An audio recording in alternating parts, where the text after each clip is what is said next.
Assalamualaikum warahmatullahi wabarakatuh.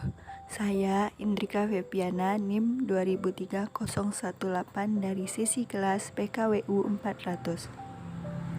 Baiklah, saya akan menjelaskan bisnis plan yang akan saya jalani, yaitu bisnis dorayaki.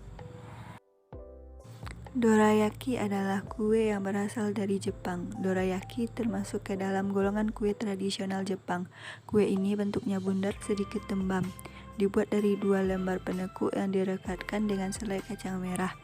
Namun bisa juga direkatkan dengan coklat. Latar belakang dorayaki.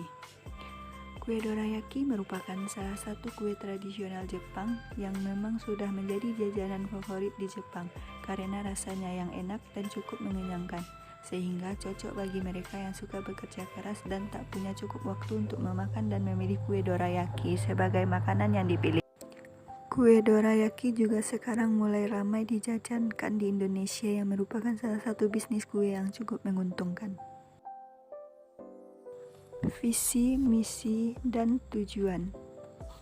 Visi, menjadikan makanan yang sehat dan mengenyangkan dan menjadi usaha yang berkembang di pasar-pasar. Misi, memberikan pelayanan yang baik kepada pelanggan dan memberikan cita rasa yang lezat. Tujuannya, menciptakan rasa yang enak, bergizi, varian rasa, bentuk yang unik, serta harga yang pas dan murah atau rendah. Low price, dan menempatkan profit sebesar-besarnya dan bisa membuka lapangan pekerjaan untuk mahasiswa atau ibu rumah tangga. Analisis SWOT. Yang pertama ada strength atau kekuatan.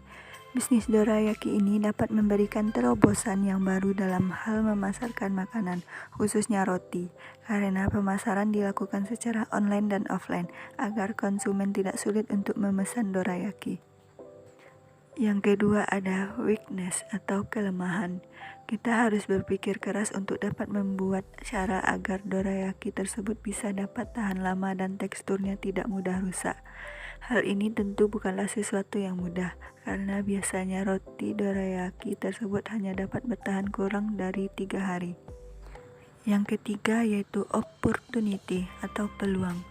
Usaha untuk dorayaki bisa dikatakan belum banyak yang menjual ini, jadi kita bisa lebih banyak peluang untuk menjualnya. Yang terakhir yaitu threat atau ancaman. Ancaman dari bisnis ini adalah roti-roti dorayaki akan ada yang rusak. Hal ini dapat disebabkan pada saat roti dikemas dan dikumpulkan menjadi satu untuk dijual. Roti-roti tersebut diperlakukan tidak baik atau terkesan kasar, sehingga teksturnya menjadi gampang rusak.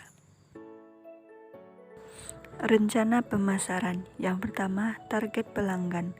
Targetnya yaitu anak-anak, remaja, dan orang dewasa. Kemudian promosi.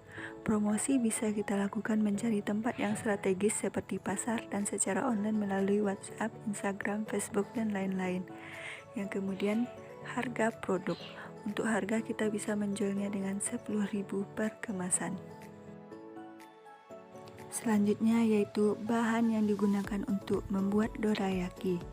Bahan-bahannya seperti 2 butir telur, 40 gram atau 4 sendok makan gula pasir, 1 sendok makan madu, setengah sendok teh vanila ekstrak, 90 gram atau 9 sendok makan tepung terigu, 1 sendok teh baking powder, 10 ml atau 2 sendok makan air, dan coklat.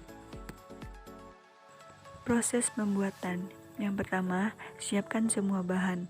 Kedua, campurkan telur, gula, madu, vanili ekstrak, kemudian aduk sampai gula larut.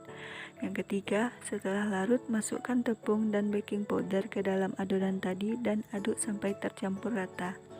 Yang keempat, setelah rata, masukkan air dan aduk kembali sampai kalis. Setelah rata, masukkan air dan aduk kembali sampai kalis. Setelah itu, tutup adonan dan diamkan selama 10 menit. Setelah 10 menit, masak adonan menggunakan teflon. Masukkan 1 sendok dan masak hingga warna kecoklatan. Kemudian dibalik dan lakukan sampai adonan habis. Setelah adonan masak, beri adonan isian coklat dan tutup dengan adonan satu lagi. Setelah itu, tutup ujung-ujung adonan. Kemudian masukkan ke dalam kemasan. Dan dorayaki siap untuk dijual. Sekian penjelasan bisnis plan saya ucapkan terima kasih. Wassalamualaikum warahmatullahi wabarakatuh.